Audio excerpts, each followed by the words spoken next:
fil ahaditsil muqidil azim, dalam hadis-hadisnya Nabi Muhammad sang penyelamat yang agung sallallahu alaihi wasallam. Pengumpul kitab ini, pengumpul hadis Nabi Muhammad alaihi wasallam ini, yaitu Habib Muhammad Al-Haddad, memberi nama kitab ini dengan harapan semoga hadis-hadis Nabi Muhammad yang ada dalam kitab ini dapat menjadi penyembuh, dapat menjadi pengobat bagi hati yang sedang sakit, dapat menjadi penyembuh bagi sesiapapun saja yang sedang berada dalam keadaan yang sakit semacam kita-kita ini ya. Kita semuanya sakit tentu saja kan? Ada yang sakit badannya dan itu ringan.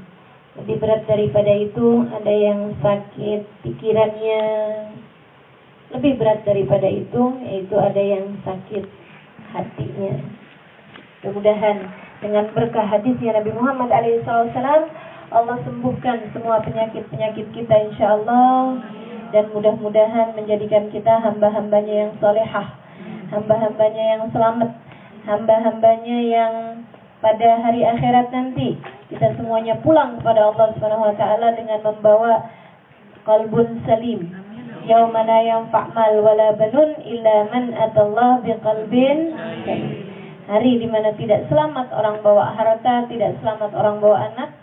Yang selamat adalah orang yang datang kepada Allah dengan membawa hati yang sehat, hati yang selamat. Nah, ini yang kita minta kepada Allah Subhanahu wa taala insyaallah. Mudah-mudahan kita pulang menghadap Allah Subhanahu wa taala hati kita selamat semua, hati kita sehat semua, sehingga dapat berkumpul dengan yang hatinya paling sehat, baginda kita Nabi besar Muhammad sallallahu alaihi wasallam insyaallah. Amin ya rabbal alamin. Baik teman-teman sekalian, mari kita kembali mempelajari hadis Nabi Muhammad alaihi wasallam yang mana hadisnya sampai di huruf kha nomor 2.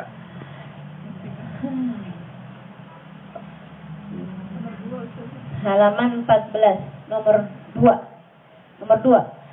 Qala Rasulullah sallallahu alaihi wasallam khussal bala man arafan nas biman arafan nas, khussal bala biman arafan nas wa 'asha fihim man lam ya'rifhum, khussal bala biman arafan nas wa 'asha fihim man lam ya'rifhum.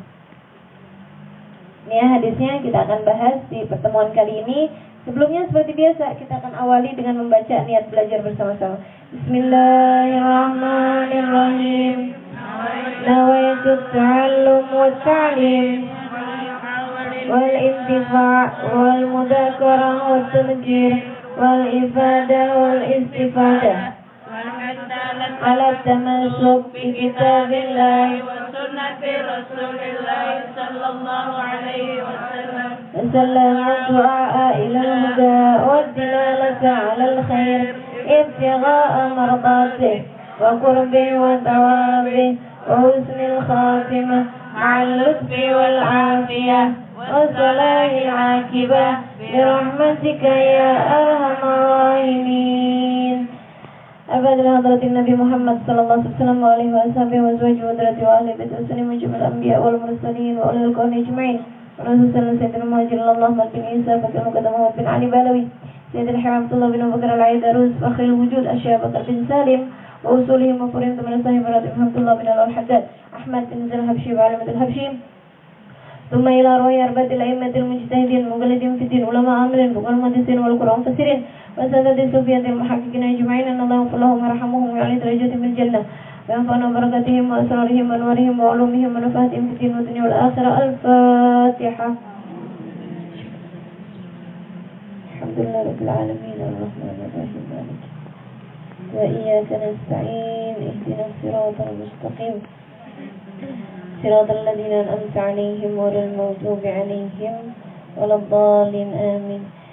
بسم الله الرحمن الرحيم. قال رسول الله صلى الله عليه وآله وسلم خص البلاء بمن عرف الناس وعاش فيهم من لم يعرفهم.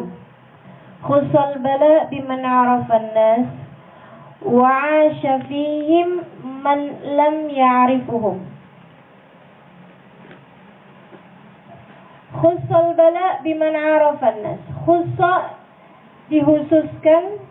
dikhususkan al bala ujian, musibah itu banyak diberikan biman arafan nas, biman kepada orang arafan nas yang banyak kenal orang.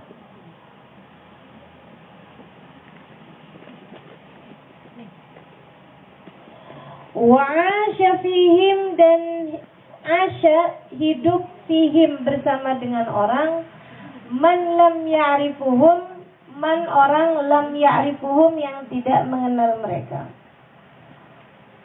Wa'asya fihim, wa'asya dan hidup fihim bersama mereka man lam ya'rifuhum, orang yang enggak kenal, man lam ya'rifuhum yang tidak kenal orang lain. Rawahu al-Qadai. Rawahu al-Qadai. Khussal bala biman arafa an-nas wa 'asha fihim man lam ya'rifuhum. Bala, musibah diberikan oleh Allah Subhanahu wa taala paling banyaknya kepada orang yang banyak kenal orang. Wa 'asha fihim, dan akan hidup bersama dengan mereka, dengan orang-orang banyak, man lam ya'rifuhum, orang yang enggak kenal orang, enggak kenal manusia. Akan senang bergaul bersama dengan orang, yaitu orang-orang yang tidak kenal sama manusia.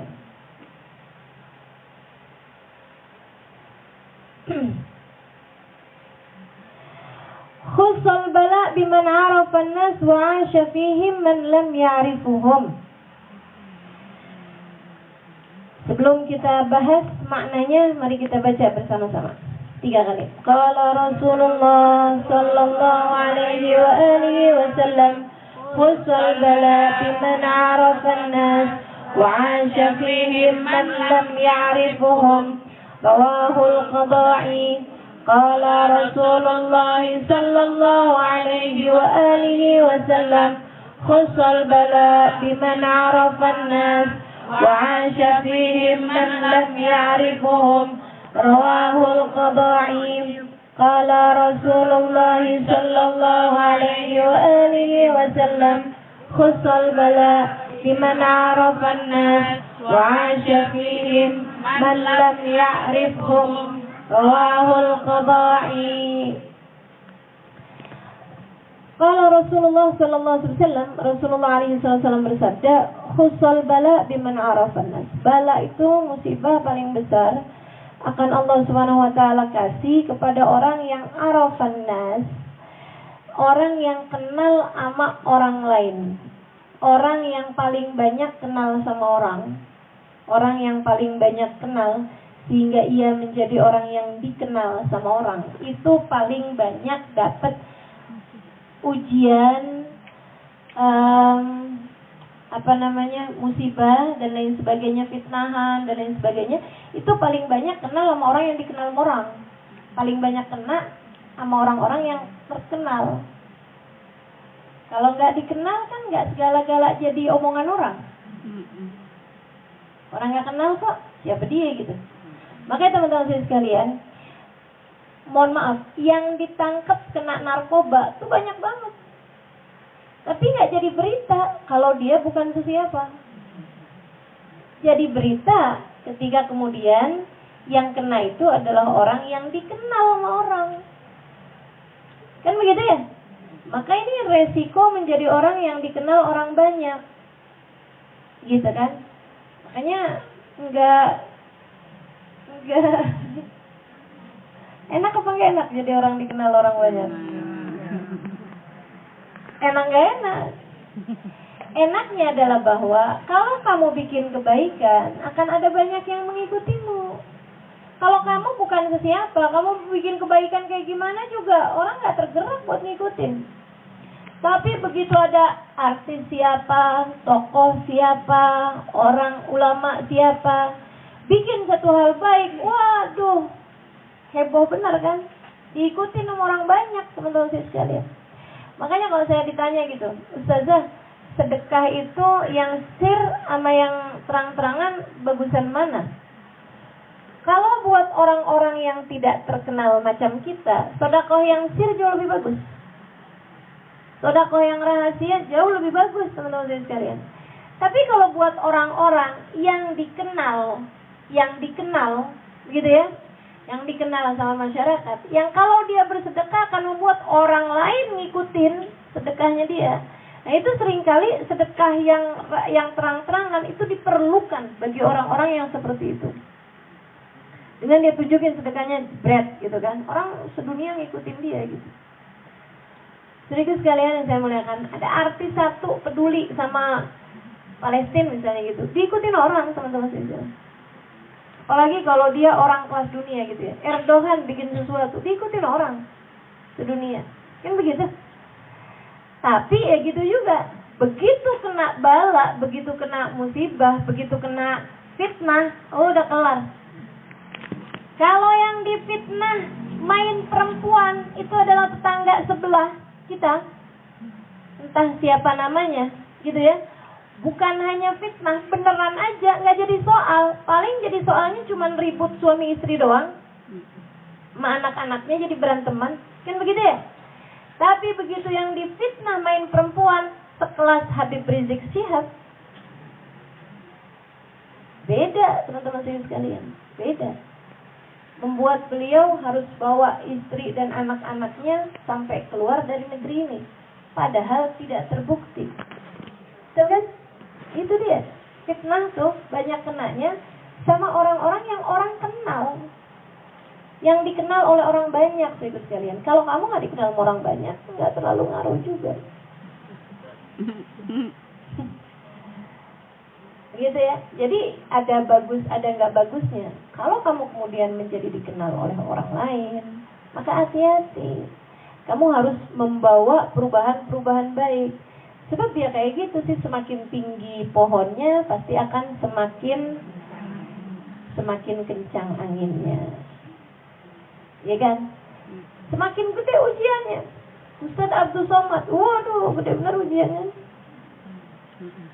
Orang semakin tinggi semakin besar ujiannya.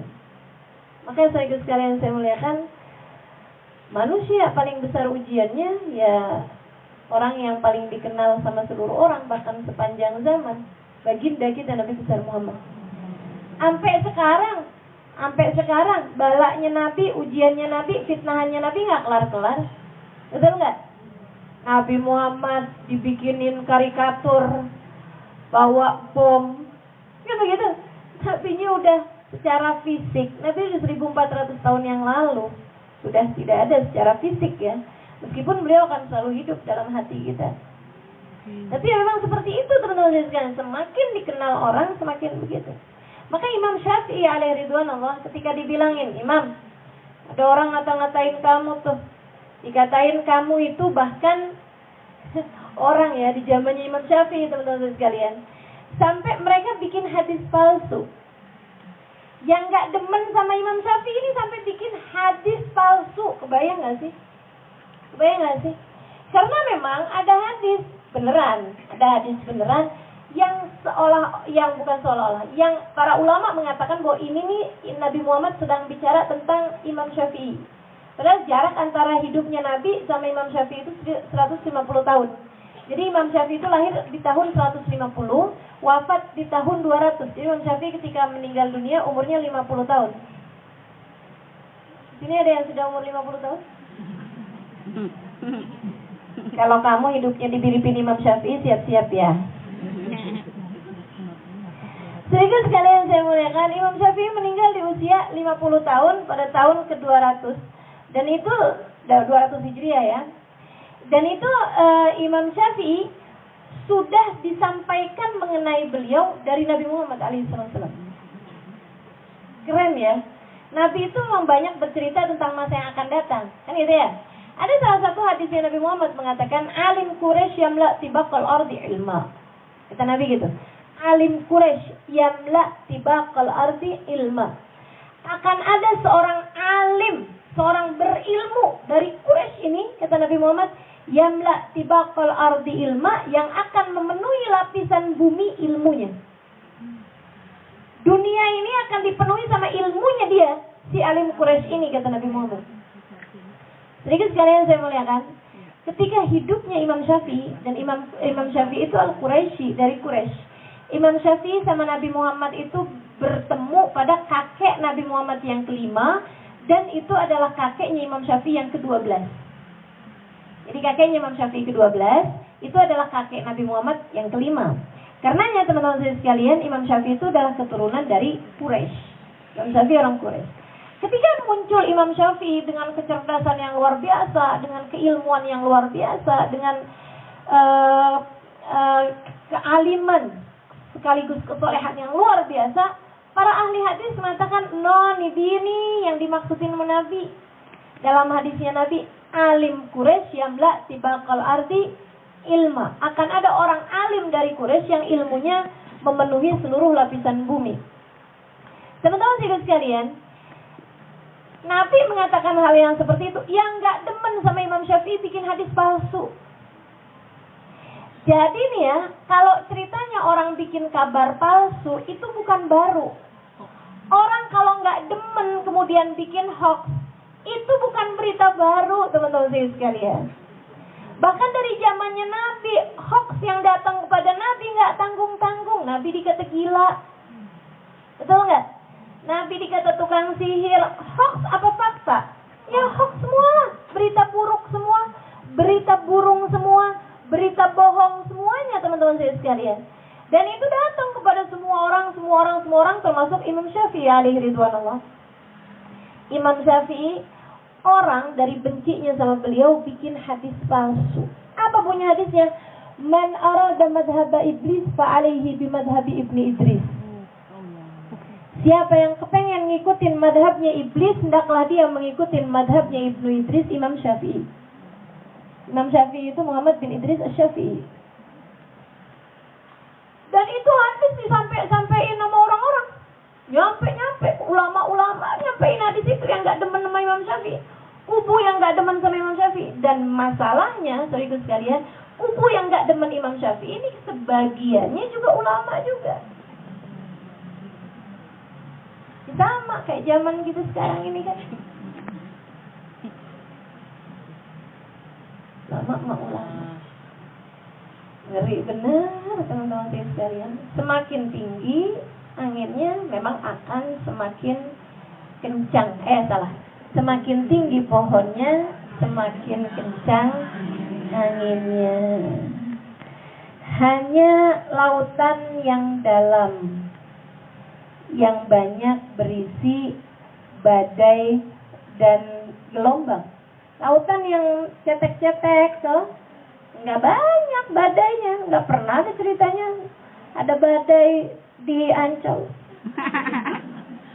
Ada ceritanya teman-teman sekalian. Ada badai di lautan yang dangkal. Lautan yang dalam tuh, sono di tengah benua sana yang lautannya berapa puluh kilometer dalamnya, itu baru akan ada badainya gitu.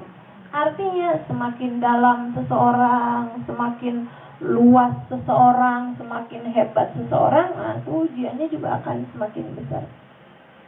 Ujiannya juga akan semakin besar. Al-bala muwakkalun bil anbiya, kata Nabi Muhammad. Bala tuh paling gede Allah berikan sama para nabi.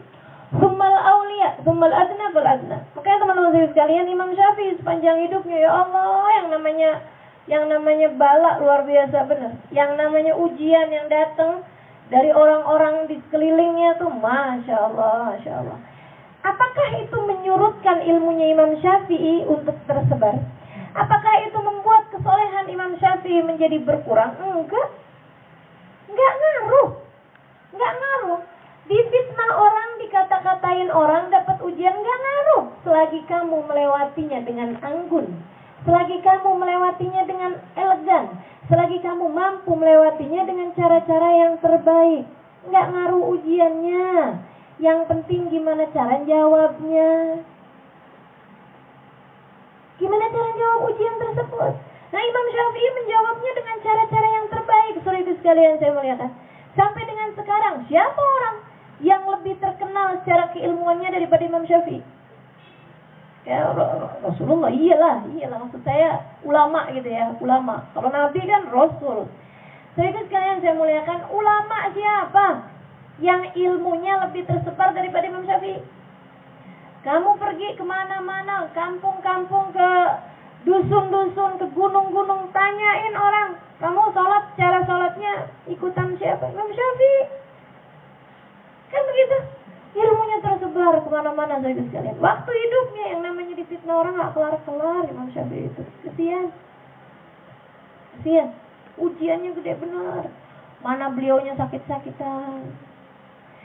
Diajakin debat, santai beliau. Orangnya gak santai, dikepruk kepala Imam Syafi'i. Pakai kunci. Kuncinya orang zaman dulu, besi itu loh. Besi gede, segede tangan kita nih sampai ke siku. Dikepruk kepalanya Imam Syafi'i pakai kunci tersebut. Darah-darah kepala Imam Syafi'i. 16 hari kemudian beliau meninggal dunia. Saudara sekalian, Allah hendak memberikan kesyahidan kepada Imam Syafi'i. Jadi satu hari Imam Syafi'i dibilangin orang, Imam, ini ada berita nggak enak nih tentang kau nih di luaran nih. Kau difitnah begini begitu. Ya, kata Imam Syafi'i. Ada hoax nih tersebar padamu Imam. Oh, hoax apa lagi sekarang? Udah biasa Imam Syafi'i ngadepin fitnahan, berita-berita gitu. Apa kata Imam Syafi'i? Ya orang ngatain kamu begini, begitu. Ya udahlah, biasa aja.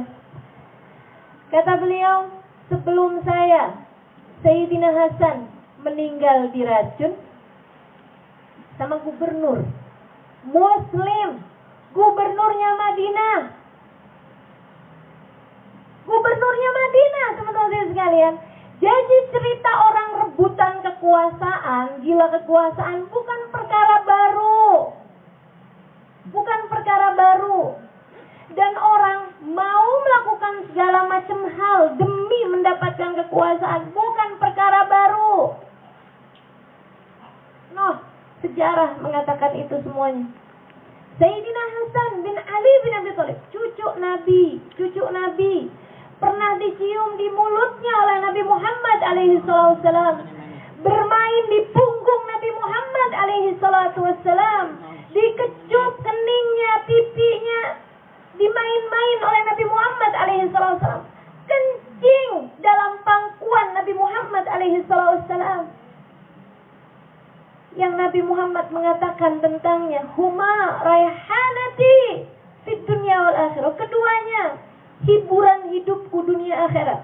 Hasan Husain, seribu sekalian yang saya muliakan, dibunuh, diracun oleh gubernurnya Madinah. Kebayang gak sih gilanya orang terhadap kekuasaan kayak apa? Maka teman-teman saya sekalian, kita nih dalam hari-hari yang kayak begini jadi penonton aja, gak usah nambahin banyak dosa. Kita tunggu aja, kita liatin aja, gak usah banyak-banyak komentar. Tuh gak ditanya wartawan juga kita. Ada yang diwawancarai di sini. Apa pendapat Umi Lulu mengenai? Ada. Belum ada kan yang nanya. Nah, tenang aja, gak usah repot-repot kayak begitu, banyakin dosa, gak usah. Tetap jaga hati, kita tonton aja. Kan begitu? Curangan begini begitu, emang tiap zaman dah kayak gitu. Teman-teman saya sekalian. Dan jangan salah mikir. Yang ditentukan Allah jadi gubernur bukan yang terbaik, bukan yang tersoleh, bukan. Tapi yang emang udah ditentuin sama Allah aja. Seribu sekalian, kalau kamu berpikir bahwa yang akan Allah angkat jadi gubernur adalah yang baik, Sayyidina Hasan diangkat jadi gubernur. Bukan orang yang malah bunuh Sayyidina Hasan, betul nggak? Betapa Allah memberikan kekuasaan itu bukan kepada orang-orang soleh, seribu sekalian, seringkalinya. Untuk memberikan fitnahnya zaman, memang kayak begitu kok. Tenang aja, nggak usah khawatir, kita tonton aja sambil tetap berdoa, ya Allah, damaikan negeri kami. Ya Allah, tenangkan negeri kami. Karuniakan yang terbaik bagi kami, keadaan kami. Terima ya Allah, ibadah kami, kan begitu. Atau sekalian tuh, saya paling setuju tuh, kita banyakin baca sholawat. Allahumma sholli ala sayyidina Muhammad wa ashlil zalimin bil zalimin. Allahumma sholli ala sayyidina Muhammad wa ashlil zalimin bil zalimin. وأخرجنا من بينهم سالمين وعلى آله وصحبه أجمعين. Gitu. Ya Allah, limpahkanlah salawat kepada baginda kami Nabi Muhammad asyril zalimin bil zalimin. Kalau ada orang-orang yang kepengen berkehendak buruk terhadap kami umat Islam di Indonesia, sibukkan buat mereka satu sama lain ribut-ribut sendiri deh. Kalau ada yang akan saling berperang antara mereka aja deh ya Allah, kitanya nggak usah. Kitanya yang damai aja gitu ya Allah. Kan gitu. Asyhadu zalimin bizalimin. Orang yang zalim kalau ada di antara mereka punya niatan zalim sama kita, mau menguasai dengan hal-hal yang kurang baik sama kita, ya Allah sibukin deh biar antara satu melain gitu di antara mereka. Kita gak punya kekuatan buat ngalahin mereka kecuali darimu ya Allah, Engkau aja deh yang ngurusin. Enak gak? Enak. Kita punya kekuatan apaan teman-teman sekalian? Udah aja minta sama Allah. Kekuatannya terlalu besar, iya benar. Kita mah gak bisa ngalahin. Yang kita punya cuman pisau dapur. Betul nggak? Mau apaan coba? Kita ngalahin kekuasaan pakai apaan teman-teman sekalian? Nggak punya apa-apa juga kita. Udah aja Allah, kalau ada orang punya niatan nggak baik sama kita, ya Allah sibukin antara satu sama yang lainnya. Udah antara dia pada aja deh gitu. Yang ribut biarin dia pada, kita damai aja gitu loh. Yang nggak enak biarin dia pada aja, gitu mah nggak usah. Yang pada apa tuh?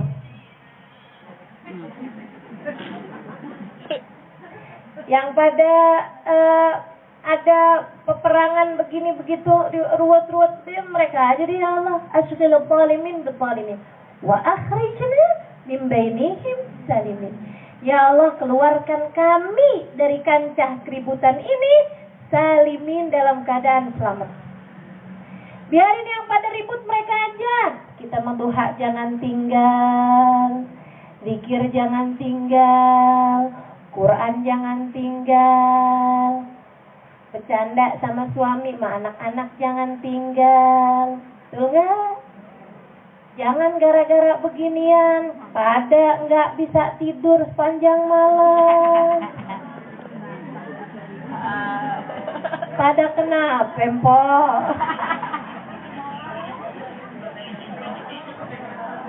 Pada kenapa empok? Sampai ngaji rada kurangan nih kayaknya nih. Gara-gara begadang jangan-jangan. Ya Allah, dah. Yang pinter jadi hambanya Allah, yang pinter jadi hambanya Allah. Doain. Benar doain. Tapi teman-teman mesti tahu bahwa yang menang bukan berarti yang benar. Halo? Yang menang bukan berarti yang benar, dan yang menang bukan berarti yang soleh, bukan berarti yang diridhoi sama Allah. Udah aja kita tonton aja, kita doa, kita ngasih pilihan itu kewajiban kita. Yang kemarin kita pergi ke TPS tuh, saya ngelihatnya semacam ibadah gitu ya, kewajiban, melaksanakan kewajiban kita sebagai warga negara. Makanya saya nulis di Instagram, jangan golput. Amin. Iya kan? Jadi yang baca tuh nggak ada yang golput kan? Ya, kita kasih suara kita gitu kepada yang kita kira akan bawa lebih banyak kebaikan bagi kita. Kan begitu ya? Nah, selebihnya bagaimana hasilnya kita serahkan lagi sama Allah Subhanahu wa taala. tetap paham makna la haula illa billahil aliyyil azim. Kalau jabatan itu sesuatu hal yang baik, Ustadz Abdul Somad nggak bakalan nolak. Tuh, katanya saya lagi nggak kampanye, Po. Lewat. Saudaraku sekalian, saya kalau ada yang nawarin jadi anggota dewan, kagak bakalan mau. Betul nggak? Gak bakalan mau. Ya emang nggak yakin bakal kepilih juga. Nggak yakin kepilih juga ya. Tapi teman-teman saya sekalian, asli gak bakalan mau gitu. Ngapain? Menurut saya, maaf ini ya, kalau ada yang tersinggung maaf ya. Menurut saya, maaf ya. Iya, maafin. Jabatan ulama lebih tinggi daripada umaro. Takbir. Saya mau lebih kepengen jadi ulama daripada jadi umaro. Kalau ditanya cita-cita, pengen jadi ulama dong daripada umaro. Menurut saya, maaf ya. Maaf ya. Ngajar dan berdakwah lebih mulia daripada rapat di gedung DPR. Takbir. Ya nggak usah khawatir. Dan gitu. Dan teman-teman saya sekalian, kampanyenya sekarang.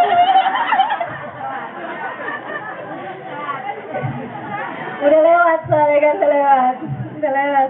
Jadi kemarin-kemarin nggak tahu kampanyein ulama ya. Jadi teman-teman saya sekalian, nih ya, siapa gubernur zamannya Imam Syafi'i? Ada yang kenal? Ada yang kenal? Nggak kenal kita.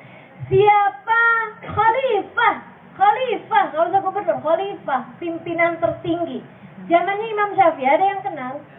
Nggak kenal kita. Bahkan teman-teman saya sekalian, nggak usah dulu-dulu deh, sekarang. Siapa presiden terakhir di Yaman sebelum digulingkan? Ada yang kenal? Enggak.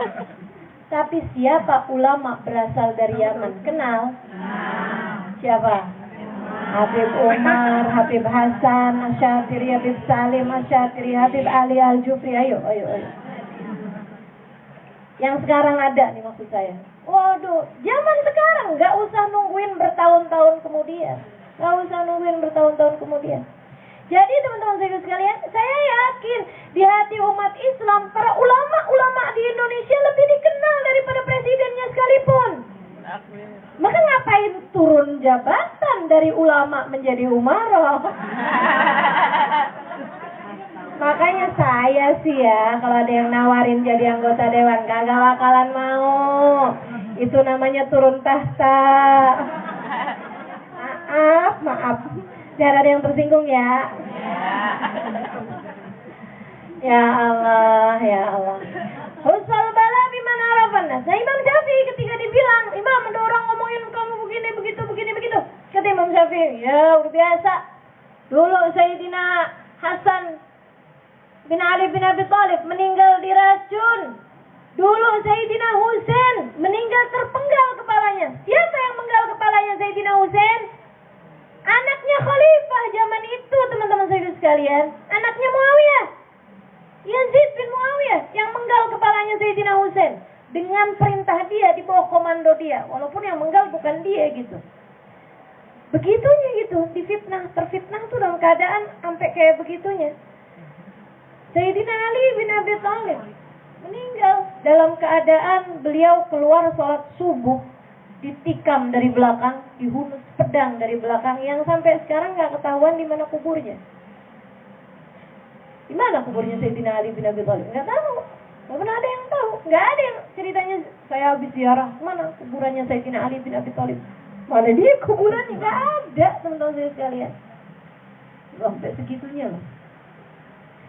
Iya, biasa-biasa aja ya. Memang akan yang namanya bala, musibah itu lebih banyak kena kepada orang yang dikenal sama orang.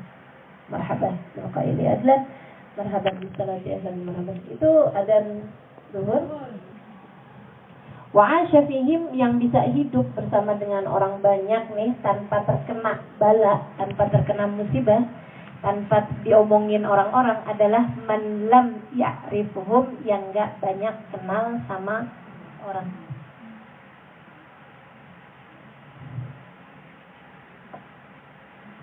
Saya kayak bunga kali ya, singgapin kuku.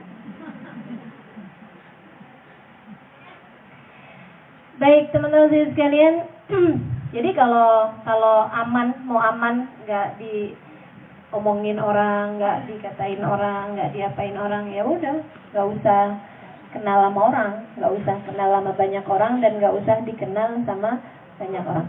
Selagi kamu orang yarhamukallah, selagi kamu orang besar, selagi kamu orang yang dikenal banyak orang, emang nggak akan pernah selamat dari dikata-katain orang. Gitu ya.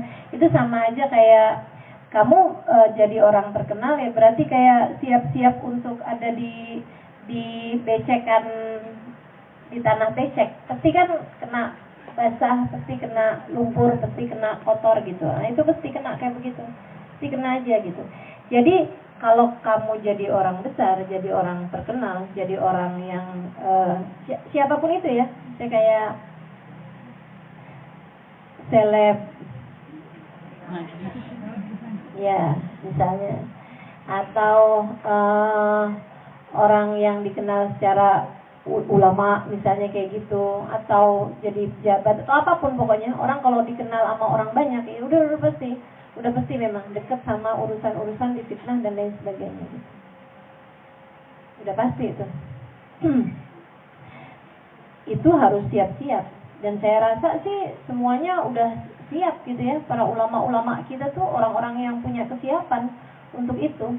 Jadi udah deh, bismillah gitu.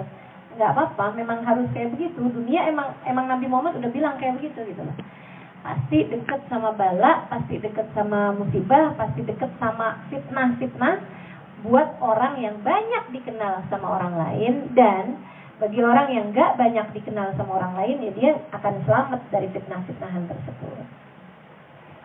Saudara sekalian, jadi gimana nih caranya biar kita ini, teman-teman sekalian, fitnahnya kita nggak dapat gitu ya, tapi kebaikan dari banyak orang kita dapat. Gimana caranya?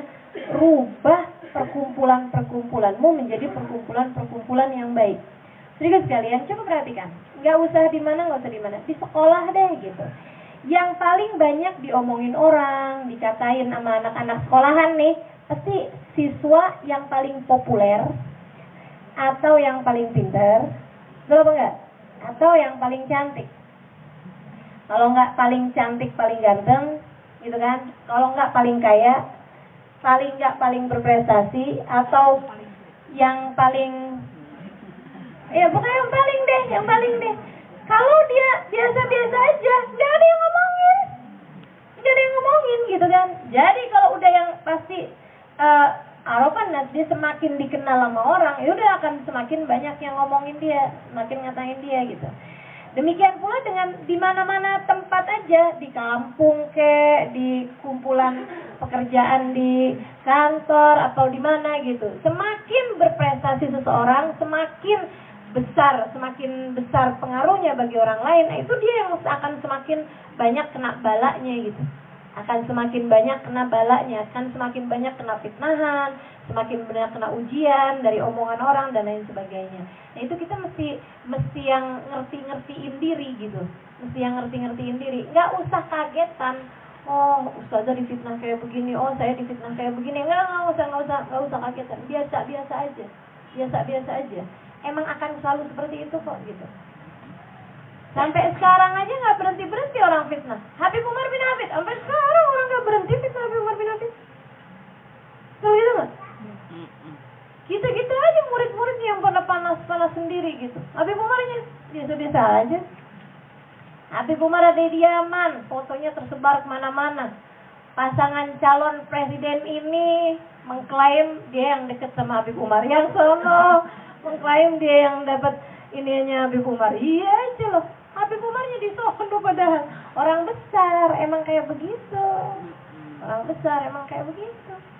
Jadi akan terus aja gitu. Enggak jadi soal. Sekali lagi, jadi teman-teman sekalian, difitnah orang, diatain orang. Enggak jadi masalah. Yang penting kamunya bisa melewatinya dengan cara-cara yang bagus. Kalau kamu adalah orang besar. Nah, kalau kamu bukan orang besar, enggak usah cari-cari keterkenalan. Orang besar aja terpaksa terkenal kan? Maksudnya yang jadi ustadz, yang jadi ustazah, yang jadi habis siapa gitu kan ya. Mau nggak mau jadi terkenal teman-teman sekalian. Dan itu mereka udah harus siap dengan segala resikonya. Nah kamu nggak jadi terkenal, kenapa pengen amat jadi orang terkenal? Gimana ya caranya biar jadi selebgram? Ya Allah. Gimana caranya biar jadi idol? Indonesian Idol, ini itu segala macam.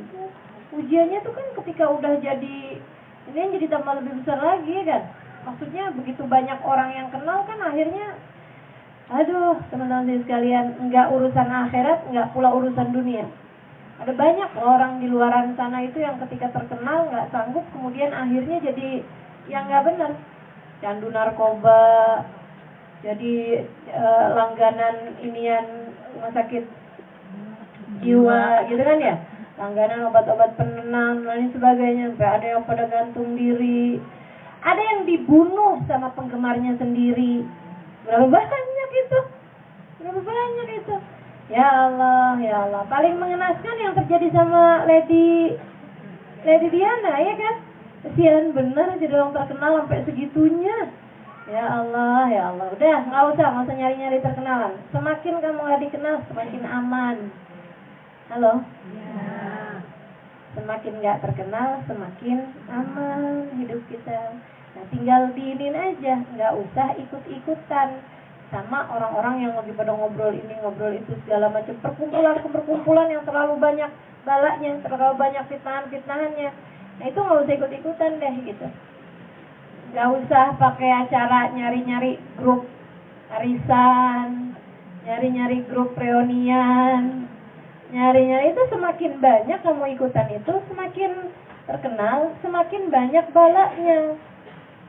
Udah aja, daripada ikut-ikutan begituan, rumah, bersihin. Suami, urusin. Kan begitu ya? Pengajian, hadirin. Kan begitu. Aman kita teman-teman sekalian. Cari teman-temannya yang nggak banyak urusan kayak begitu deh. Udah semakin banyak ikut kamu sama yang urusan dunia, semakin jauh kemudian kita punya kesibukan yang membawa kita kepada jauhan dari Allah Subhanahu wa taala. Na'udzubillah. Gitu ya, khusul bala liman arafan nas asyafihim man lam ya'rifuhu. Yang sanggup tinggal sama orang, maksudnya yang bisa hidup bersama dengan orang-orang banyak, hidup dalam keadaan maksudnya aman dari bala-bala ini adalah man lam ya'rifuhum, orang yang enggak kenal banyak orang. Ya, kita bahas hadis satunya boleh? Qala Rasulullah sallallahu alaihi wasallam. Enggak usah bahas hadis satunya deh, kita persiapan aja buat Ramadan. Dan teman-teman saya sekalian, ini adalah kajian kita terakhir dari saya, tapi saya nggak ngerti apakah Fathur Rahmah akan buat kajian bulan Ramadan atau enggak, tapi saya secara pribadi tidak dapat mengisi kajian pada bulan Ramadan di tempat ini, jadi saya tidak akan buat kajian di tempat ini di bulan Ramadan. Karena tumben, ya nggak apa-apa, segala sesuatu memang harus dimulai. Ya.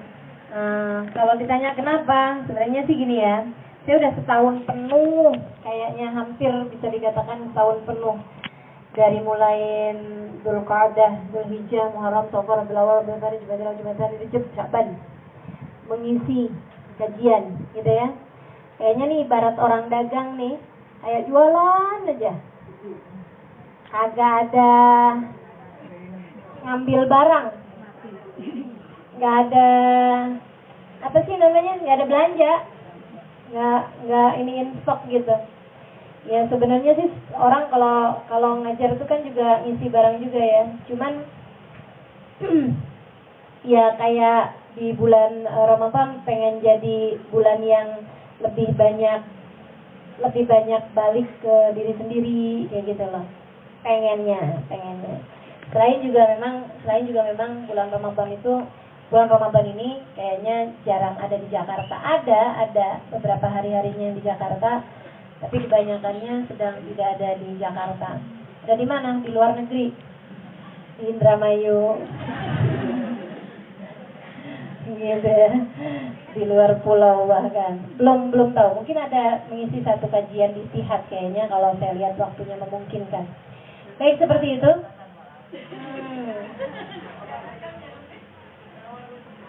Di mana itu? Di sini nggak ada sama sekali. 2 kali, sekali. Ya Allah. Jadi teman-teman sekalian, menjelang kepada kita besok malam atau besok lusa itu malam nisfu Sya'ban. Emang dari saya menentukan tanggal nisfu Sya'ban yang nanti di Ahbabuz Zahra sudah sekitar 6 bulan yang lalu, itu ngelihat tanggalan udah 2 versi. Ada yang malam Sabtu, ada yang malam Minggu. Nah, untuk berhati-hati saya bikinnya malam Sabtu. Artinya kalau kita bikin malam Sabtu dan kemudian ternyata nisfu Sya'banannya malam Minggu, kan kita masih bisa baca lagi juga gitu. Tapi kalau udah bikinnya malam Minggu, kan udah lewat ternyata nisfu Sya'bannya malam Sabtu. Akhirnya kita jadi rugi deh tuh. Jadi memang sengaja bikinnya malam Sabtu. Juga waktu itu ngelihat beberapa tanggal-tanggal yang memang juga bisa diikuti, mesti tanggal yang akurat juga mengatakannya malam Sabtu.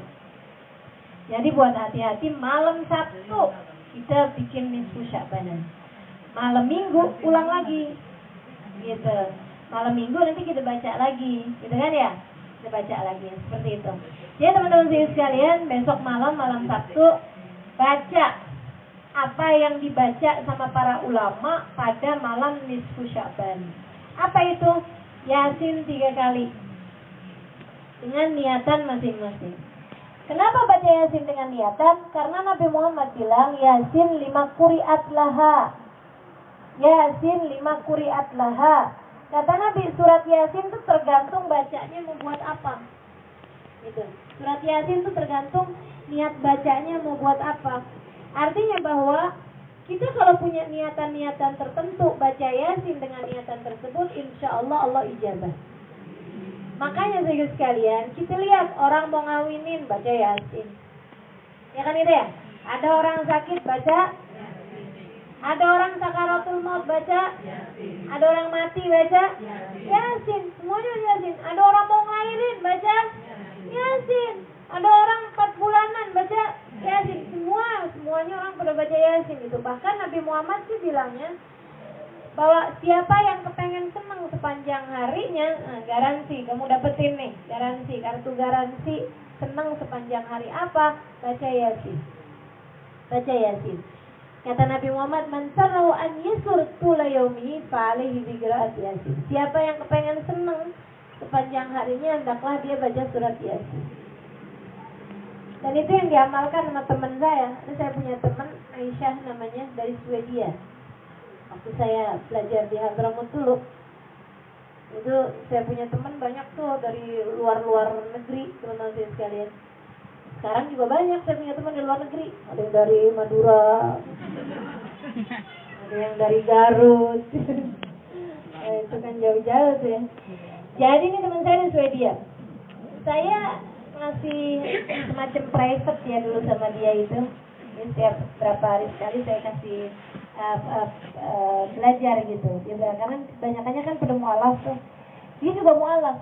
Dia mualaf sangat senang belajar, sangat senang tahu berbagai macam hal. Karena dia punya bapak itu seorang filsuf, seorang ahli falsafat. Bukan Muslim, tapi ahli falsafat. Dia nggak Islam, nggak tahu saya akhirnya ketemu Islam apa enggak.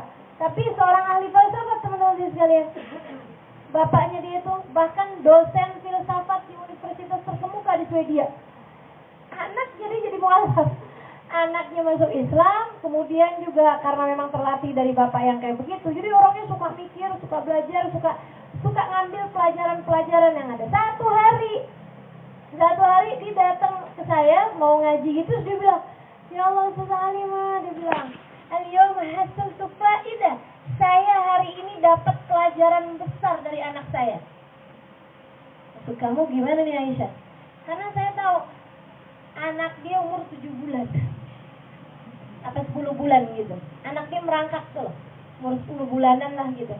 Jadi kamu dapat pelajaran apa dari anak kamu gitu? Kan aneh anak umur 10 bulan gitu, ngajarin dia apa gitu. Dia bilang bahwa sejak dari dia hamil gitu ya, itu dia udah datang ke Hubabah Nur. Dia bilang, Hubabah, saya nih mesti baca apaan ya tiap pagi, ajarin saya amalan yang bisa saya kerjain tiap hari, tiap pagi. Hubabah kemudian ngasih kitab Khulasatul Madad, 1 buku. Nih, kamu baca nih. Dibaca semua nih Hubabah. Dibilang, ya ampun banyak banget. Dia bacanya juga masih belum lancar gitu. Wah ini kalau saya baca ini semuanya nih Hubabah, nih saya gak ngapa-ngapain nih gitu. Akhirnya kata Hubabah, oh ya udah deh. Kamu tiap pagi baca Wirdul Latif sama Yasin. Jadi diamalin sama dia tiap pagi Wirdul Latif sama Yasin. Sepanjang dia hamil, sampai habis ngelahirin. Nanya sama Hubabah, boleh nggak Hubabah saya tetap baca Yasin walaupun saya nifas? Kata Hubabah, boleh, karena Yasin udah jadi bacaan harian kamu. Nah udah kamunya jadi bacaan harian boleh. Dengan syarat Yasin atau lebih kecil dari Yasin. Tapi kalau lebih besar nggak boleh. Panjang itu kayak ahfi atau apa nggak boleh. Akhirnya dia pun baca sambil anaknya ditaruh di sampingnya dia. Tiap pagi dia bangun terus saja.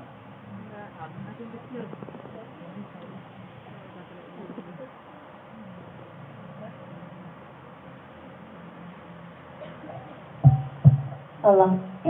Akhirnya dia pun baca tiap pagi tuh. Anaknya ditaruh sampingnya dia. Lama kelamaan udahan anaknya tiap pagi di sampingnya dia baca surat Yasin sama baca Wirdul Latif itu. Sampai satu hari, nah itu dia tuh hari kemarin yang dia habis ketemu saya itu.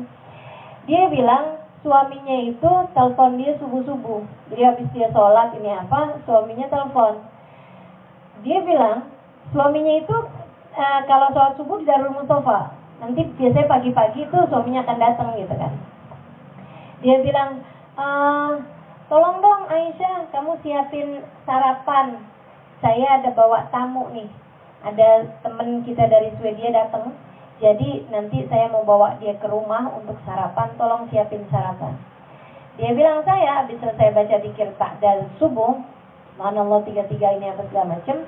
Saya pun kemudian nggak jadi baca Yasin. Yang biasanya baca Yasin Wirdul Latif, sehari nggak bisa baca Yasin. Dia bilang, saya pun kemudian segera pergi ke dapur buat masak. Lagi tengah-tengahan saya masak, anak saya tarik-tarik baju saya, dia ngomong sesuatu. Jadi akhirnya saya mati-matiin tuh kompor. Karena buat kami orang Eropa itu mengucapkan satu kata, Swedia itu di Eropa ya? Ya oke. Saya takut keliru aja nih. Dia bilang, saya takut kami nih orang Eropa itu biasanya kalimat pertama yang sempurna diucapkan sama anak, satu kata sempurna yang diucapkan sama anak itu biasanya ditulis dalam biodata. Sama kayak kita anak kecil-kecil kan biasa cita-cita gitu ya. Kalau mereka nggak ada tuh pertanyaan cita-cita, tapi biasanya kalimat pertama yang diucapkan itu jadi inian, jadi apa namanya, jadi biodata masuk dalam sejarah hidupnya seorang anak. Itu adalah kalimat pertama yang dia ucapkan gitu. Jadi dia bilang, wah ini saya harus dengerin nih, karena dia jadi kalimat pertama nih yang harus saya sampaikan sama orang tua saya, mau sama mertua saya. Nanti mereka akan tanya, anak kamu kalimat pertamanya apa? Saya bisa jawab gitu kan. Jadi dia bilang, saya mati-matiin dulu, saya dengerin. Ustazah dia ngomong apa coba? Yasin sambil narikin baju. Yasin kayak nanyain, mama mana Yasin kamu hari ini mah gitu. Jadi kalimat pertama anak kita apaan? Itu mencerminkan emaknya loh itu. Kalimat pertama anaknya duit. Iya. Saya tahu ibunya macam apa. Matre kayaknya nih ya ibunya ya. Jadi teman-teman saya sekalian, itu Aisyah itu dia cerita seperti itu. Nah, ini surat Yasin nih. Nanti nih malam nisfu Sya'ban, ia adalah merupakan salah satu dari malam penting. Dalam sebuah hadis dikatakan, innallaha yatajalla fi lailatin nisf min Sya'ban fayaghfir illa al-mudmin wal aq wa qati'ir rahim wal musyahin. Kata Nabi Muhammad alaihissalam, sesungguhnya Allah akan yatajalla, akan menampakkan diri. Artinya yatajalla buat Allah SWT akan menurunkan lebih banyak rahmatnya, lebih banyak anugerahnya, lebih banyak karunia-Nya pada waktu tersebut. Fi lailatin nisf min Sya'ban, pada malam nisfu Sya'ban. Kemudian dari yatajallanya Allah tersebut melahirkan sesuatu hal, yaitu fayaghfir. Maka Allah akan mengampuni hamba-hambanya pada malam nisfu Sya'ban. Fayaghfir, Allah akan menurunkan ampunan malam nisfu Sya'ban. Illa, kecuali kepada pecandu minuman keras, anak durhaka sama orang tua, orang yang memutuskan hubungan dengan kerabat, dan yang terakhirnya orang yang hatinya masih menyimpan dendam dengan salah satu dari hamba Allah SWT yang beriman. 4 orang ini terhalang, tapi sisanya yang lain Allah akan ampuni. Nah, tentu saja saudara sekalian, ampunan itu turun, kan begitu ya? Turun itu syaratnya kamu mengajukan diri. Walaupun hujan turun dengan sangat deras, tapi kamu di dalam ruangan, kamu tetap aja, mana hujannya, nggak ada kok. Nah, kamu nggak mengajukan diri. Kalau kamu malam nisfu Sya'ban tidur, nonton TV, nonton acara debat, udah lewat ya. Maksudnya tidak melakukan sesuatu hal dari amal ibadah, maka ampunannya sih turun, tapi kamunya nggak dapat apa-apa. Nah, kamu nggak keluar rumah, gitu kan? Lagi ada hujan, mana hujannya, nggak ada kok, nggak ada hujannya, saya nggak berasa. Nah, kamu nggak keluar rumah, kamu keluar dulu, baru ini dia hujannya. Kan kita mengajukan diri, teman-teman sekalian. Maka ajukanlah dirimu untuk mendapatkan ampunan itu malam nisfu Sya'ban itu. Gimana caranya? Salah satunya dengan baca Yasin. Sebab Nabi Muhammad bilang, Yasin tergantung niat bacamu membuat apa. Tuh. Jadi malam nisfu Sya'ban itu malam yang turun banyak ampunan. Kemudian yang kedua, teman-teman sekalian, malam nisfu Sya'ban itu malam di mana doa tidak ditolak Allah Ta'ala. Begitu katanya kota ilmunya, katanya pintu dari kota ilmunya Nabi Muhammad alaihissalam, yaitu Sayyidina Ali bin Abi Thalib. 5 layala turaddu fi du'a. 5 malam, kata Sayyidina Ali, saya dapat menyimpulkan dari hadisnya Nabi Muhammad, dari perlakuannya Nabi Muhammad, dari ilmunya Nabi Muhammad, saya bisa menyimpulkan bahwa 5 malam ini doa nggak akan ditolak sama Allah. Kapan itu? Yang pertama, awal Rajab, malam pertama bulan Rajab. Yang kedua, Lailatul Nisf min Sya'ban. Yang ketiga, Lailatul Idul Fitri. Yang keempat, Lailatul Idul Adha. Dan yang kelimanya, Sa'ah min Lailatul Jum'ah. Ada satu saat dari malam Jumat, cuman nggak tahu kapannya. Tapi ada gitu waktunya di malam atau hari Jumat tuh yang kalau doa seseorang di waktu tersebut diijabah, tapi nggak seluruh bagian malamnya dari malam Jumat, gitu ya. Nah, teman-teman saya sekalian, maka Lailatul Nisf min Sya'ban, malam Sya'ban itu juga merupakan salah satu dari malam di mana doa tidak ditolak Allah Subhanahu wa taala. Nah, kalau seperti itu masalahnya, maka perbanyaklah berdoa. Dan Nabi Muhammad bilang, Yasin itu tergantung niat kamu bacanya mau buat apa. Ya udah, kita baca Yasin, habis itu kemudian kita doa. Jadi kan lebih mustajab lagi gitu. Dan yang ketiga, terakhir teman-teman saya sekalian, sebab kenapa kita perlu baca Yasin dan perlu banyak beribadah pada malam nisfu Sya'ban? Pertama, malam yang banyak diturunkan ampunan. Itu dalilnya jelas kok. Hadisnya Nabi Muhammad itu hadis yang sahih, teman-teman sekalian. Hadis yang tadi, innallaha yatajalla fi lailatin nisfi min Sya'ban fayaghfir ilal aq wal musyahin wal mudmin. Itu tuh ada hadisnya jelas. Kemudian yang kedua, bahwasanya malam nisfu Sya'ban adalah salah satu malam di mana doa tidak ditolak oleh Allah Subhanahu wa taala. Itu juga jelas ucapannya Sayyidina Ali bin Abi Thalib sebagai pintu dari kota ilmunya Nabi Muhammad, di mana Nabi Muhammad mengatakan, "Ana Madinatul ilmi wa Aliyun babuha." Aku adalah kota ilmu dan Ali adalah pintunya. Kemudian yang ketiga, teman-teman sekalian, kenapa kita perlu banyak beribadah pada malam nisfu Sya'ban? Nih, ada ayat yang berbunyi, "Yamhullahu ma yasha'u wa yuthbit wa 'indahu ummul kitab." Ada ayat bunyinya, "Yamhullahu ma yasha'u yuthbit." Allah yamhu, ngapusin, ma yasha, apa yang dia kehendaki, wa yuthbit, atau menetapkan atau netepin. Ada yang dihapus, ada yang ditetepin. Gitu ya. Wa indahu ummul kitab, yang ditetepin, yang dihapus itu apa? Yaitu sesuatu yang ada pada ummul kitab. Apa itu ummul kitab? Nasib kita, catatan nasib kita yang ada di dalam Lauhul Mahfuz. Lauhul Mahfuz itu adalah ummul kitab. Teman-teman sekalian, buku induk catatan nasib kita nih. Nanti kedepannya akan jadi seperti apa? Itu katanya Nabi Muhammad, katanya Allah Subhanahu wa taala. Allah Subhanahu wa taala yang bilang, "Yamhullahu ma yasha wa yuthbit." Ada yang ditetepin, ada yang dihapus. Ada revisi, ada malam atau ada waktu di mana Allah Subhanahu wa taala akan merevisi Lauhul Mahfuz, akan merevisi nasib-nasib kita, teman-teman sekalian. Yang kamu dengar nasibmu ditulis ketika kamu berada dalam rahim ibumu 4 bulan, itu ada revisinya. Siapa yang bilang? Allah. Allah yang bilang. Ada revisinya, kata Allah Subhanahu wa taala. Ada yang dihapusin, ada yang ditetepin. Penting apa enggak nih revisi nasib? Penting banget. Nabi Muhammad mengatakan tentang ayat ini, "Dzaka lailatun nisf min Sya'ban."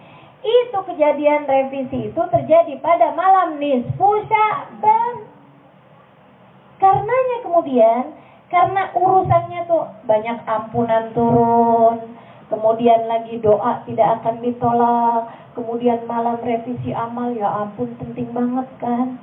Jangan sampai kita lewatin. Ngapain nih kita nih malam nisfu Sya'ban? Ngapain sih? Ulama ngajarin apaan? Terus sekalian, andai tidak ada yang mengajarkannya kepada kita kecuali satu orang alim aja udah cukup. Udah cukup. Andai saya nggak diajarin nih untuk baca Yasin 3 kali kecuali sama salah satu orang ustadz, salah satu orang guru yang pernah saya belajar dari dia dan saya tahu beliau sangat soleh, gitu ya, saya akan amalin. Betul apa enggak? Kalau saya nggak ngasih kamu dalil, tapi saya bilang, "Oh kamu nih kayaknya suka susah banget ya, suka sering sedih hatinya, coba deh mau baca Alam Nashrah gitu, surat Alam Nashrah 3 kali tiap habis sholat." Kamu misalnya satu orang, Kak Sakinah, Umi misalnya, Umi tuh daripada sedih-sedih mulu gitu misal. Padahal sih sebaliknya, kalau sama Umi dulu nih, Umi yang ngajarin saya, tapi pura-pura aja ya. Misal saya bilang sama Umi Lulu daripada sering sedih-sedih kayak gitu, Umi Lulu baca deh surat Alam Nashrah nih tiap habis sholat 3 kali, misal gitu ya. Kenapa gitu Halimah? Soalnya Halimah cobain kalau habis sholat baca ayat Alam Nashrah nih 3 kali, hati Halimah kayaknya lebih adem deh, lebih tenang gitu daripada Umi susah-susah gitu, cobain deh misalnya. Kira-kira pantas nggak bagi Umi buat kerjain? Pantas nggak kalau Umi itu nanya kemudian dalilnya apa Ustazah? Pantas nggak? Nggak pantas. Saya udah bilang dalilnya Halimah pernah baca itu dan Halimah praktekin, enak tau artinya, gitu kan? Itu udah cukup gitu loh. Amalan saya sebagai dalil itu udah saya rasa cukup. Kalau orang tersebut adalah orang yang kita tahu ada ilmu, kita tahu dia ngamalin, kan begitu ya? Betul apa enggak? Saudaraku sekalian, urusan baca Yasin 3 kali ini diamalin seluruh ulama yang saya pernah ketemu. Semua ulama yang saya pernah ketemu, semuanya ngamalin. Dari mulai yang kecil, abah saya, ustadz-ustadz di kampung saya, ulama-ulama di kampung saya, malam itu saya baca Yasin 3 kali. Sebelum kita nanya dari mana dalilnya, mereka udah kerjain semuanya. Ketika saya pesantren di Jawa Timur, di tempatnya Ustaz Hasan Baharun, Darul Qawad Dakwah, Raci Bangil Pasuruan, Jawa Timur, teman-teman sekalian.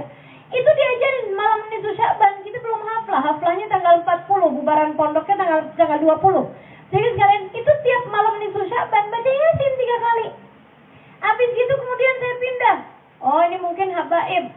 Gitu ya, semuanya amalannya kayak begitu. Saya pindah pesantren, teman-teman sekalian. Pindah di tempatnya Kiai. Tempatnya Kiai, bukan habaib. Kiai Ahmad Saidi. Kita malam nisfu Sya'ban baca Yasin 3 kali. Kemudian saya pindah lagi Kiai Haji Maimun Zubair di Al Anwar, Sarang Rebang, teman-teman sekalian. Ini kayaknya sekarang jadi terkenal Kiai Maimun Zubair ya. Nah, saya sudah berguru sama beliau itu sebelum beliau terkenal, teman-teman sekalian. Nah, itu beliau ini adalah murid terakhir dari Syekh Ahmad Zaini Dahlan, Mufti Syafi'i di Mekah. Itu zaman saya kecil, ulama Indonesia yang berguru langsung kepada Syekh Ahmad Zaini Dahlan di Mekah, yang tersisa cuma 2, Mbah Dim Yati sama Kiai Maimun Zubair. Sekarang Mbah Dim pun udah meninggal dunia, jadi yang tersisa cuma Kiai Haji Maimun Zubair. Usianya sudah 90 tahunan, teman-teman sekalian. Tapi beliau nggak pikun gitu. Memang rahasia ilmu ya, rahasia ilmu. Mudah-mudahan kita selalu doakan beliau semoga selalu menjadi salah satu dari ulama-ulama Allah SWT yang bersinar, dan mudah-mudahan Allah SWT muliakan beliau, jaga beliau insyaallah dari orang-orang yang tidak apa ya, udahlah pokoknya gitulah. Kita minta kepada Allah semoga menjaga beliau, menjaga para ulama-ulama kita dimanapun saja beliau berada. Nah itu teman-teman sekalian, di Sarang bahkan bukan hanya Mbah Mun aja yang jadi ulama, ada banyak, ada Mbah Him, ada kiai-kiai yang lain di sekitaran. Karena di Sarang tuh banyak pondok pesantren. Itu semuanya sepakat kalau malam nisfu Sya'ban baca Yasin 3 kali. Abis gitu saya go internasional. Habis belajar sama ulama nasional, saya belajar sama ulama internasional. Saya belajar sama guru kami Sayyidil Habib Umar bin Hafid. Belajar kepada ulama-ulama yang ada di kota Tarim. Semuanya ngajarin hal yang sama. Malam itu Sya'ban Yasin 3 kali. Serius sekalian, habis gitu saya ada pergi ke Oman. Malam itu Sya'ban baca Yasin 3 kali. Saya kemudian pulang ke Indonesia, kita kedatangan ulama sekelas Habib Zain bin Smith. Serius sekalian saya muliakan, itu sudah setara mufti keilmuannya. Lautan ilmu, serius sekalian. Lautan ilmu. Penulis kitab At-Taqrirat As-Sadidah. Kitab fikih yang sampai sekarang jadi rujukan banyak pondok-pondok pesantren. Yang menulisnya Sayyidul Habib Zain bin Smith. Teman-teman sekalian, waktu tinggal di Indonesia beberapa bulan, saya yang bersama dengan beliau berkhidmah kepada istrinya Hubabah Maryam binti Muhammad bin Abdullah Al-Haddad. Malam nisfu Sya'ban baca Yasin 3 kali. Jadi kalau kamu kemudian malam nisfu Sya'ban nggak mau baca Yasin 3 kali dengan alasan bid'ah, mau ikut siapa? Mau ikut siapa? Ikutan Nabi. Maksud kamu gimana? Ya Nabi nggak ada tuh, nggak ada dalilnya Nabi baca Yasin 3 kali. Tunggu. Jadi kamu pikir ulama-ulama sedunia nggak ngikut Nabi gitu? Maksud kamu gitu? Ulama sedunia nggak ngikut Nabi gitu? Itu satu. Sama yang kedua, kamu bisa bilang bahwa Nabi Muhammad nggak baca Yasin 3 kali malam nisfu Sya'ban. Kamu taunya dari mana? Kamu ngekos di rumah Nabi? Enggak, saya suka aneh, beneran dah, saya suka aneh nih ngomong saya nih, saya mau tahan-tahan nih. Yang suka belagu-belagu bilang Nabi Muhammad malam puasa nggak pernah lebih sholatnya dari 11 rakaat. Jadi yang namanya tarawih itu 8 rakaat, 3 kalinya witir, 3 rakaatnya witir. Nabi Muhammad nggak pernah sholat lebih daripada 11 rakaat. Kamu ngekos di rumah Nabi? Kamu tinggal sezaman gitu sama Nabi? Kamu tinggal barengan sama Nabi Muhammad? Lagu banget. Teman-teman sekalian saya muliakan, Sayyidah Aisyah, orang terdekat dengan Nabi Muhammad, orang terdekat dengan Nabi Muhammad alaihissalam, yang Nabi Muhammad paling banyak menginap di rumah beliau, bukan begitu? Sayyidah Aisyah ketika menceritakan tentang hadis yang itu 11 rakaat sholatnya Nabi, beliau bilang, Maro'ed, saya nggak pernah lihat. Bukan berarti Nabi nggak pernah, saya nggak pernah lihat. Nabi sholatnya lebih daripada 11 rakaat. Saya nggak pernah lihat. Yang selihatnya saya, Nabi kalau sholat 11 rakaat. Kalau bangun di waktu malam, kemudian Nabi Muhammad sholat, yang saya lihat Nabi sholatnya 11 rakaat. Nggak tahu yang saya nggak lihat, karena saya bisa jadi tidur, saya juga emang nggak pernah nemenin Nabi Muhammad semalam gitu loh, maksudnya Sayyidah Aisyah kayak begitu. Dan saya juga hanya menceritakan yang saya lihat, artinya yang dilihat istrinya Nabi Muhammad, yang lain yang dilihat sama putrinya Nabi Muhammad mungkin bisa jadi berbeda. Gak pernah bilang Nabi gak pernah mengerjakan, nggak ada. Kata Sayyidah Aisyah, saya gak pernah lihat. Nah orang zaman sekarang, Nabi gak pernah begini, Nabi gak pernah begitu. Lo dari mana taunya? Aku bener ente. Jadi teman-teman saya sekalian, udahlah. Para ulama mereka yang paling ngerti, mereka yang paling paham, mereka yang paling mengikuti Nabi Muhammad SAW. Kalau enggak karena sesuatu hal yang baik, sesuatu hal yang benar, enggak bakalan loh ulama sedunia loh ini ngerjain baca Yasin 3 kali malam nisfu Sya'ban. Jadi kalau kamu enggak baca Yasin 3 kali malam itu, kamu ikut siapa tuh enggak jelas. Ikut ulama Indonesia kagak, ikut ulama internasional juga enggak. Kamu ikutan siapa? Ikutan orang-orang yang Nabi nggak pernah, ini bid'ah, itu bid'ah, segala macam itu. Atau kamu mau ikutan orang-orang yang berani-beraninya bilang ziarah makam Nabi Muhammad nggak perlu, Nabi Muhammad udah mati gitu. Mau ikutan yang kayak begitu? Mau ikutan sama orang yang berani-berani, ibu Nabi Muhammad adanya di neraka? Mau ikutan yang begitu? Mau? Enggak, teman-teman sekalian, jangan mau kamu ngotorin hati dengan mengikuti orang-orang yang seperti itu. Udah aja yang pasti, ikut Habib Zain bin Smith enak, ikut Habib Umar bin Hafid enak, ikut ulama-ulama di Indonesia enak. Ikutan dah tuh imam-imam di masjid-masjid nanti malam nisfu Sya'ban pada baca Yasin 3 kali. Ikutan orang-orang soleh seluruh dunia, kerjain bersama dengan mereka. Di Pekalongan nanti kalau malam nisfu Sya'ban, yang baca Yasin 100.000 orang bareng-barengan bersama-sama. Seru bener tuh di Pekalongan. Banyak yang pada pergi ke sana. Nah dah, ibu nggak usah pergi Pekalongan, pergi ke Condet barengan saya. Ya besok malam ya, Condet barengan saya insyaallah. Gitu ya teman-teman sekalian, baca Yasin 3 kali dengan niatan-niatan. Saya udah kasih tahu kenapa kita perlu melakukannya. Jadi Yasin yang pertama diniatin panjang umur dalam taat. Kemudian Yasin yang kedua diniatin rizki, bahir batin, berkah, manfaat dunia akhirat. Kemudian niat yang ketiga, niat agar dimatikan dalam husnul khotimah. Gitu ya. Kemudian teman-teman sekalian, sesudah nisfu itu bagi yang nggak biasa puasa sunnah, udah habis waktunya. Nggak boleh ngerjain puasa sesudah tanggal 16 ke belakang nggak boleh puasa. Kecuali satu yang puasanya wajib, puasa bayar utang, nah itu nggak apa-apa, terusin, lanjutin, kerjain puasanya. Kemudian yang kedua, orang yang puasanya nyambung, jadi dari tanggal 13, 14, 15, 16, 17 puasain gitu, nggak apa-apa, silahkan nyambung, boleh.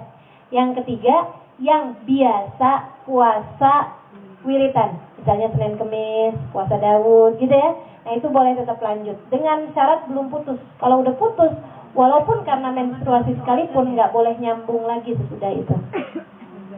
Jelas? Baik. Kemudian malam puasa, teman-teman sekalian, malam pertama puasa itu namanya malam nadrah, malam pandangan kasih sayang Allah SWT. Salah satu dari malam penting di bulan Ramadan. Jadi malam-malam Ramadan itu kebagi 3 teman-teman sekalian. Malam 10 pertama, malam 10 kedua, malam 10 ketiga. Kayak orang hamil ada trimester, gitu ya. Jadi itu dibagi 3 tuh malam Ramadan itu. Dan Ramadan itu antara siang sama malamnya muliaan malamnya. Antara siang sama malamnya muliaan malamnya. Jadi teman-teman sekalian, nggak boleh ngomongin orang kalau siang hari puasa bisa batal. Nah tuh, kalau malam lebih bahaya lagi, lipat ganda loh dosanya. Karena malamnya lebih mulia daripada siangnya. Jadi hati-hati, jangan kemudian diajakin ngomongin orang, tar aja ya pulang tarawih. Hanya lagi puasa, takut puasanya batal. Jangan. Siang bisa bikin batal puasa, malam lipat ganda dosanya. Karena malam hari Ramadan lebih mulia daripada siang harinya. Nah ini makanya pembagiannya malam-malamnya, bukan siang-siangnya. Siangnya pokoknya kamu puasa sama jagain diri aja dari semua dosa-dosa gitu kan. Ibadah juga tentu saja ya. Nah yang malam-malamnya ini yang jangan sampai lalai, karena malamnya Ramadan lebih mulia sekali lagi daripada siangnya. Nah dibagi 3, pertama 10 pertama, 10 kedua, sama 10 terakhir. 10 yang pertama teman-teman saya sekalian, yang paling mulianya malam pertama Ramadan. 10 malam yang tengah, yang paling mulianya malam 17 Ramadan. 10 yang terakhir, malam yang mulianya namanya Lailatul Qadar. Oke, kita bahas yang pertama. Malam pertama Ramadan namanya malam Nadrah, Lailatul Nadrah. Apa itu Lailatul Nadrah? Malam Allah pandang hamba-hambanya dengan pandangan rahmat. Malam Allah pandang kita dengan pandangan rahmat. Penting banget kan? Karena orang tuh kalau udah pernah dipandang sama Allah dengan pandangan rahmat, hasilnya bukan main-main. Katanya Nabi Muhammad alaihissalam, "Idza jaa awwalu lailatin min Ramadan, nadhara Allahu ila ibadihi bi ainir rahmah." Apabila datang malam pertama Ramadan, Allah akan pandang hamba-hambanya dengan pandangan cinta.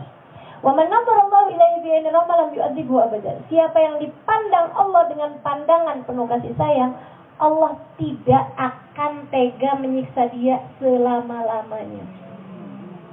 Jadi kamu dapat pandangan kasih sayang Allah tuh malam, dapat tiket. Tiketnya aman dunia akhirat. Aman. Aman dari segala macam jenis siksa dunia akhirat, teman-teman. Sangat pentingnya tuh malam bagi kita. Makanya siap-siapin. Sehari 2 hari sebelum Ramadan jangan capek-capek, biar bisa begadang malam pertama Ramadan. Soalnya saya pernah tuh, saya pikir waduh nanti malam nih Ramadan, saya nggak mau dah. Nanti pas Ramadan ada urusan-urusan dunia, nih ruwet nih nanti nih. Suami saya nyuruh saya belanja baju buat dia bagi-bagi pas Ramadan. Kan gitu, buat lebaran gitu maksudnya. Waduh, daripada Ramadan nih. Aduh, nggak sanggup ya kalau Ramadan kan. Pernah nggak? Oh nggak pernah, saya doang.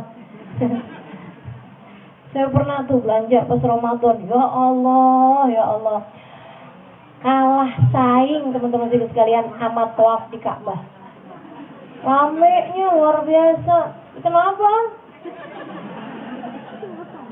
Habis gitu mana rame, mana wah terlalu banyak rintangan dan halangan. Saya kepental-pental sama orang bawa barang. Ya Allah, ada orang bawa barang segede-gede gaban ya. Udah deh. Saya bilang kapok saya, nggak mau lagi Ramadan. Jadi ceritanya sehari sebelum Ramadan nih. Ya ampun teman-teman sekalian, itu juga salah ternyata. Karena malamnya jadi ngantuk, malamnya jadi capek, malamnya jadi ngebut kaki.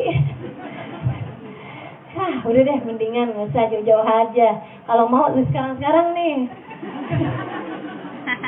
Makanya saya bilang sama suami saya, mau nyuruh saya belanja apa enggak? Enggak sekarang-sekarang nih. Mau nitip sama orang aja dah. Males bener. Jadi teman-teman sekalian kayak gitu tuh ya. Malam pertama Ramadan, jangan capek-capek, baca surat Al-Fatah. Baca surat Al-Fatah. Kenapa? Nabi gitu. Nabi awal malam pertama Ramadan, Nabi baca surat Al-Fatah. Berapa ayat? Semuanya. Cuma 2 lembar doang. Tawar-tawaran. Baca semuanya tuh. Jadi malam pertama Ramadan. Kapan bacanya? Boleh ba'da maghrib, boleh ba'da isya. Gitu ya. Tapi yang pasti sesudah pengumuman yang bikin kita tahu bahwa besok adalah Ramadan gitu. Nah saya nggak tahu itu apakah jatuhnya malam 5 atau malam 6 ya dari bulan Mei. Dengan Ramadannya ada yang bilang tanggal 5 Mei, ada yang bilang 6 Mei. Nanti kita tungguin pengumuman pemerintah. Nah, itu kita baca surat Al-Fatah. Nah teman-teman sekalian, bacanya paling bagus dalam sholat. Orang ada yang bacanya dalam ba'diyah maghrib atau ba'diyah isya. Kalau bisa sih emang dalam sholat, tapi kalau enggak apa-apa, di luar sholat juga enggak masalah. Baca dalam sholat pakai pegang Quran boleh aja, asal jangan gerakannya banyak-banyak. Itu kan kita persiapkan di mana tempatnya surat Al-Fatihah. Kemudian kita buka Qurannya memang udah di surat Al-Fatihah. Jangan kemudian nanya kesiris, pakai acara kesiris segala ke daftar isi ngeliatin surat Al-Fatihah. Ya Allah, tolong, ini gurunya siapa sih nih? Begitu ya. Jadi teman-teman sekalian ingin disiapin kalau memang mau baca Quran dalam sholat. Kemudian selain daripada itu, malam pertama Ramadan, tarawehnya. Kemudian lagi witirnya. Kemudian ba'diyah sholatnya, jangan ditinggalin qobliyah ba'diyahnya. Dari mulai maghrib ke isya'nya, awabin kalau bisa juga ya. 6 rakaat antara maghrib dan isya, kemudian lagi sholat tasbih.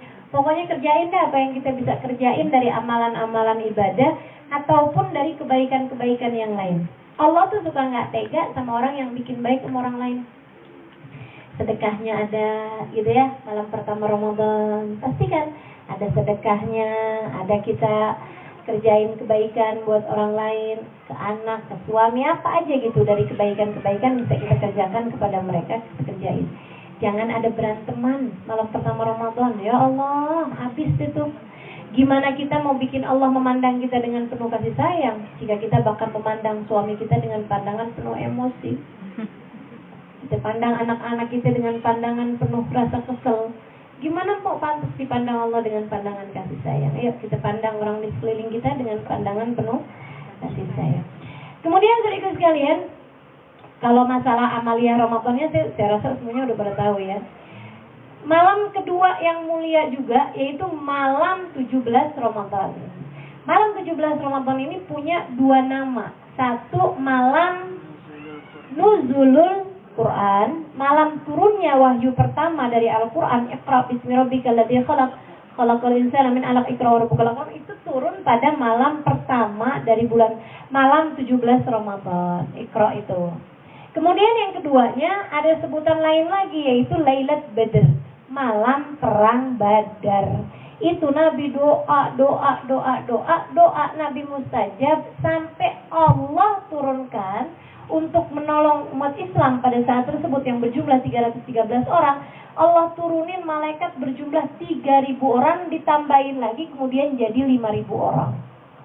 Malam perang Badar itu teman-teman sekalian, malam 17 Ramadan itu. Jadi malam itu malam penting buat kamu memperbaiki urusanmu dengan Quran, baca Quran. Juga saudara sekalian, malam penting untuk kita minta kemenangan dari Allah Subhanahu wa taala. Kemenangan menghadapi siapa? Menghadapi musuh besar kita. Siapa itu?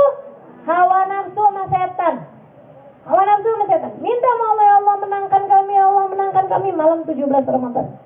Dan juga karena ia adalah malam perang Badar, baca tawassul kepada ahli Badar. Jangan lupa malam 17 Ramadan. Baca tawassul kepada ahli Badar. Teman-teman sekalian, apaan tuh tawassul kepada ahli Badar? Ada di Mukhul Ibadah. Di kitab namanya Mukhul Ibadah. Di sana disebutkan nama-nama anggota perang Badar 313. Sebutin semua nama-namanya. Di kitab namanya Mukhul Ibadah. Nah, kalau kita nggak bisa baca itu, karena kitabnya nggak ada dan memang agak susah juga dibacanya sebab nama-namanya kan kita nggak familiar ya. Beda kan. Lain kalau namanya Bambang, ada gampangan disebut sama kita ya. Tapi kalau itu namanya agak-agak repot. Nah itu kalau memang enggak, seenggaknya, sekurangnya kita baca sholawat Badar. Kenapa kan? Salatullah, salamullah ala Rasulillah, salatullah, salamullah ala Yasin Habibillah, tawassalna bismillah wa bil hadi Rasulillah, salli mujahidin lillah bi ahlil badri ya Allah. Nah, kita baca tuh malam Perang Badar, malam 17 Ramadan. Kemudian teman-teman sekalian, malam 10 hari terakhir di sana terdapat Lailatul Qadar. Apa tuh Lailatul Qadar? Allah cerita dalam Quran, "Inna anzalnahu fi lailatul qadar. Wa ma adrak ma Lailatul Qadar." Kami turunkan Al-Qur'an secara keseluruhan, pesta penurunan Al-Qur'an secara keseluruhan kayak semacam ritual langit ya. Kami turunkan keseluruhan Al-Qur'an, pestanya itu pada malam Lailatul Qadar. Ma adrak ma Lailatul Qadar? Tahu kamu Muhammad apa itu Lailatul Qadar? Apa tuh yang Lailatul Qadri khairun min alfi syahr. Itu malam satu itu lebih baik daripada 1000 bulan. Kamu ibadah di malam itu, kehitungnya lebih baik daripada 1000 bulan. Berapa 1000 bulan? Bukan 1000 malam loh, 1000 bulan. Jadi itu malam dikali 1000 dikali 30. Jatuhnya 83 tahun lebih. Artinya, kamu ibadah di malam itu lebih baik daripada ibadah kamu 83 tahun lebih. Lailatul Qadri khairun min alfi syahr. Tanazzalul malaik. Kami turunkan jutaan malaikat. Warruhu fiha, termasuk malaikat Jibril. Min kulli amrin, bi'izni rabbihim, dengan izin Tuhan mereka, diperintahkan sama Allah. Min kulli amrin, untuk menyelesaikan urusan mereka. Salamun hiya hatta Allah ceritain tuh sampai terbit fajar. Jadi malam Lailatul Qadar itu bukan semenit 2 menit, bukan 5 menit, bukan 10 menit, tapi dari awal malam, dari maghrib sampai ke subuh. Itu. Salamun hiya hatta matla'il fajr. Makanya cirinya Lailatul Qadar kelihatan besok paginya, tapi kan telat. Telat. Wah, tadi malam Lailatul Qadar ya, telat dah. Apa tuh cirinya? Paginya tuh saat matahari terbit, mataharinya nggak kelihatan, kayak mendung-mendung kayak gini, tapi lebih gelap lagi nih, kayak gitu. Tapi juga nggak ada awan, cuman kelihatannya kayak nggak nyampe cahaya matahari. Kenapa gitu? Kata Habib Umar bin Hafiz, dari banyaknya malaikat yang naik kembali ke langit sampai cahaya matahari nggak sampai ke bumi. Ini teman-teman sekalian dari orang-orang yang mampu melihat malaikat-malaikat dan lain sebagainya. Mereka mengatakan seperti itu. Jadi tuh ya, sekasih-kasihnya Allah. Mereka tahu persis kapan malam pertama Ramadan, kapan Lailatul Qadar. Tahu persis mereka.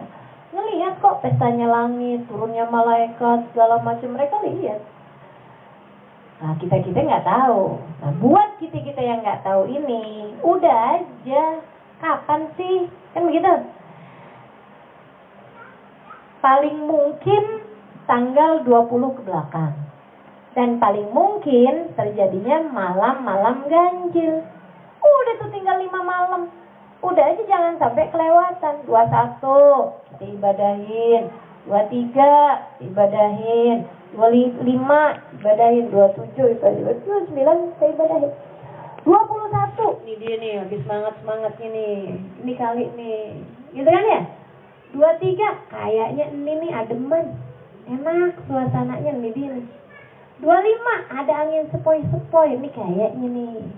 27, para ulama bilang Lailatul Qadar paling mungkin 27. 29, malam terakhir jangan sampai kelewatan. Gitu. Jangan dibalik-balik, 21 terlalu awal. 23, cuacanya rada anget, rada panas, kayaknya bukan. 25, anginnya rada kenceng. 27, gerimis. 29, hujan gede. Nah loh, kapan dong tuh Lailatul Qadarnya? Lewat akhirnya. Jadi teman-teman saya sekalian, dah tanggung 5 malam ini. Jangan sampai kita nggak kebagian. Jangan sampai kita nggak kebagian. Ramadan yang lalu kita dapat Lailatul Qadar apa enggak, nggak tahu deh tuh. Nah yang sekarang nih kan, itu kesempatannya. Mudah-mudahan sampai semua umur kita insya Allah. Amin. Karena yang walau biar kata udah depan mata belum tentu nyampe loh kita. Ya, makanya deh kita minta sama Allah SWT. Mudah-mudahan Allah kasih hidayah, Allah kasih bimbingan untuk bisa menjalankan Ramadan dengan cara yang terbaik. Insya Rabbana zalamna anfusana wa in lam taghfir lana wa tarhamna kunanna minal khasirin. Sallallahu ala sayyidina Muhammadin